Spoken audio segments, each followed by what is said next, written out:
Hello नमस्कार, स्वागत छ हजुरहरूलाई। आज हामी लिएर आएका छौँ अचारको मसला कसरी बनाउने भनेर, अनि साथमा मुलाको अचार झटपट कसरी बनाउन सकिन्छ भनेर सानो भिडियो लिएर आएका छौँ। यो भिडियो अन्त्यसम्म हेरिदिनु होला। जसको लागि सामग्रीहरू यस प्रकार छ: मस्टर्ड सीड तोरीको दाना, सिसम सीड तिलको दाना, ब्ल्याक पेपर मरिच दाना, रेड चिल्ली पाउडर खुर्सानीको पाउडर, क्युमिन सीड जीरा दाना, कोरिएन्डर सीड धनियाको दाना छ। साथमा छ फेनुग्रीक सीड मेथी दाना, अनि फेनेल सीड सौंफ पनि छ,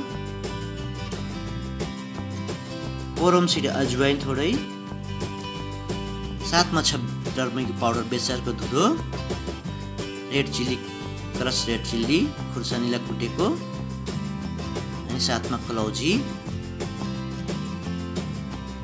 अनि हामीसँग छ ड्राई म्याङ्गो पाउडर। अब यी सबै होल मसलाहरूलाई फ्राई प्यानमा रोस्ट गर्नेछौँ। धेरै ओभर रोस्ट पनि गर्दैनौँ, क्रन्ची होस् तब पिस्नलाई निकै सजिलो होस्। हामी यसलाई धेरै ओभर रोस्ट गर्दैनौँ ताकि जलेर तितो होस्, नजलोस् अनि क्रन्ची पनि होस्। तबसम्म हामी यसलाई रोस्ट गर्छौँ। हामी यसलाई सबै होल मसला एकै ठाउँमा हालेर रोस्ट गरिरहेका छौँ। हजुरहरू चाहनुभयो भने सेपरेटली पनि रोस्ट गरेर पिस्न सक्नुहुन्छ। यसलाई हामी रोस्ट गरेर एकछिन सेलाएर अनि मिक्सरमा हालेर दरदरा गरेर पिस्नेछौँ। अचारको मसला बनाउँदा हमेसा याद राख्नुहोला, जब पनि मसला पिस्नुहुन्छ दरदरा गरेर पिस्नुहोला, जुन अचारलाई बहुत राम्रो अनि स्वादिष्ट बनाउँछ।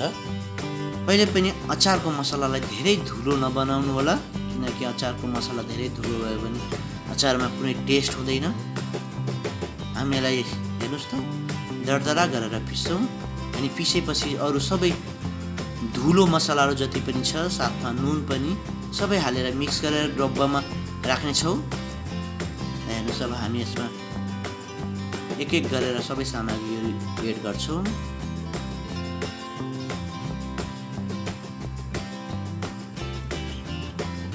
हालेर अब नुन पनि हालेर हामीलाई सबै मिलाएर राम्रोसँग डब्बामा राख्छौँ। जहिले हामी फेरि नयाँ अचार बनाउँछौँ तब यो मसला युज गर्नेछौँ। हजुरहरू पनि मसला बनाएर बट्टामा राम्रोसँग राख्नुभयो भने महिनौँ चल्न सक्छ। घरिघरि मसला बनाउनु झन्झट हुँदैन। अब हामीसँग मुला छ 2 किलो। अब मुलालाई सानो सानो गरेर काटेर नुन हालेर पानी मिचेर राखेको छौँ।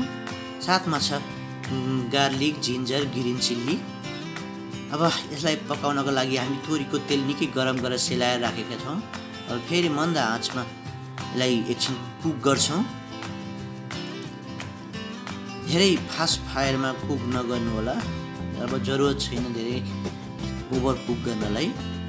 अचारमा हमेसा कम कुक गरेर अचार बनाउनु होला। यदि सुकाएर बनाउनु झन् राम्रो हुन्छ। अब हेर्नुहोस्, हामी यसमा मसला एड गर्छौँ।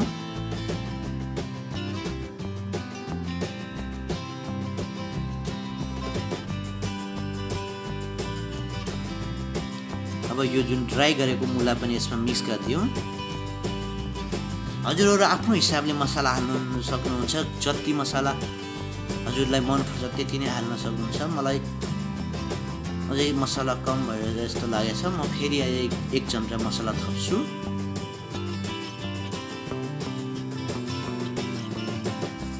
अनि यो अचार राम्रोसँग बनाएर अब यसलाई चिसो बनाएर डब्बामा हाल्छु। डब्बामा हाल्दा हमेसा याद गर्नु होला, डब्बालाई गरम पानीमा उबालेर अनि राम्रोसँग ड्राई गरेर अचार हाल्नु होला। यसरी अचार हालेको धेरै दिनसम्म चल्छ। हेर्नुहोस्, हामी अब अचार रेडी भयो। अब यसलाई चिसो बनाउनलाई भाँडामा खनायौँ अनि यसलाई डब्बामा हाल्छौँ। कहिले पनि अचार निकाल्दाखेरि चम्मच साफ अनि सुक्खा चम्मच युज गर्नु होला। पानी भएको चम्मच, गिलो चम्मच, चिसो चम्मच युज गर्नु भने चाँडै अचार खराब हुन सक्छ।